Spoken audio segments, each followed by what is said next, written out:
नम बुद्धा। सभी को सुप्रभात। स्वागत है और एक और वीडियो में आपका फिर से स्वागत है।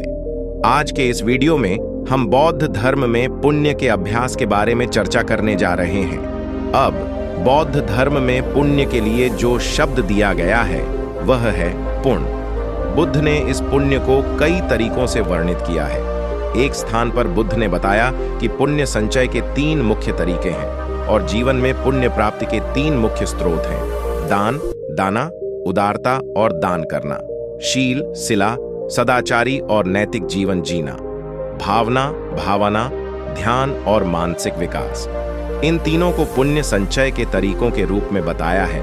ये 3 अभ्यास और जीवन में पुण्य प्राप्ति के 3 स्रोत हैं। लेकिन पुण्य का अभ्यास बौद्ध धर्म के सबसे कम सराहे जाने वाले अभ्यासों में से एक है, विशेष रूप से जब यह बौद्ध धर्म के पश्चिमी दृष्टिकोण की बात आती है। यह एक तार्किक सोच की तरह लग सकता है, क्योंकि यह अभ्यास बौद्ध धर्म के मूल सिद्धांतों जैसे अनात्म, अहंकार का अभाव और त्याग से थोड़ा हटकर प्रतीत हो सकता है। लेकिन पुण्य का अभ्यास उन चीजों में से एक है जिसकी सराहना स्वयं बुद्ध ने की थी। अगर बुद्ध ने इसकी सराहना की, अगर गुरु ने इसकी सराहना की, तो ऐसा कोई कारण नहीं है कि हम पुण्य के अभ्यास को नकार सकें। अब बुद्ध ने पुण्य के अभ्यास पर जोर इसलिए दिया क्योंकि यह आध्यात्मिक अभ्यास के लिए एक मजबूत नींव की तरह है। उदाहरण के लिए, यदि कोई व्यक्ति दान का अभ्यास करता है तो वह निस्वार्थता का एक रूप अभ्यास करता है, जैसे कि त्याग करना। यह उसे एक उच्च अवस्था में जाने के लिए प्रेरित करता है। बुद्ध कहते हैं कि इन 3 पुण्य धाराओं का अभ्यास करो और एक अच्छी आध्यात्मिक नींव तैयार करो, और इस आध्यात्मिक नींव के साथ आप उच्च आध्यात्मिक अवस्थाओं को प्राप्त कर सकते हैं।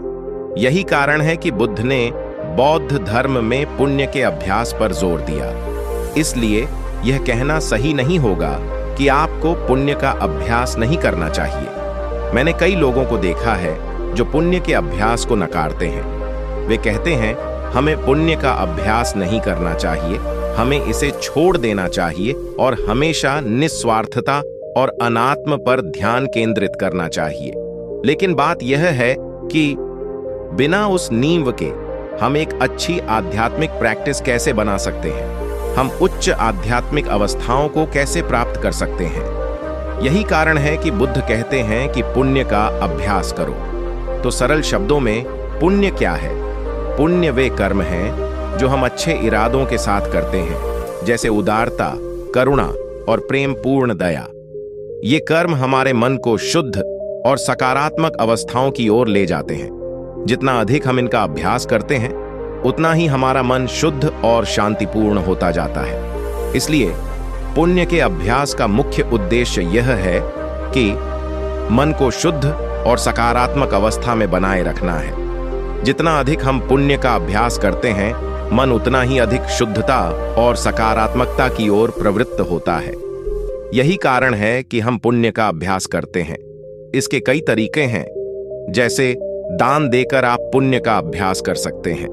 निस्वार्थ होकर और दूसरों की सेवा करके आप पुण्य अर्जित कर सकते हैं। सदाचारी जीवन जीकर, ध्यान करके, प्रेम पूर्ण दया दिखाकर और करुणा दिखाकर भी पुण्य अर्जित किया जा सकता है। जीवन में पुण्य अर्जित करने के कई तरीके हैं, और अगर हम ऐसा करते हैं तो हम एक अच्छे इंसान बन सकते हैं। पुण्य का अभ्यास करने का मुख्य उद्देश्य है कि आप अच्छे इरादों के साथ एक शुद्ध हृदय वाले इंसान बने।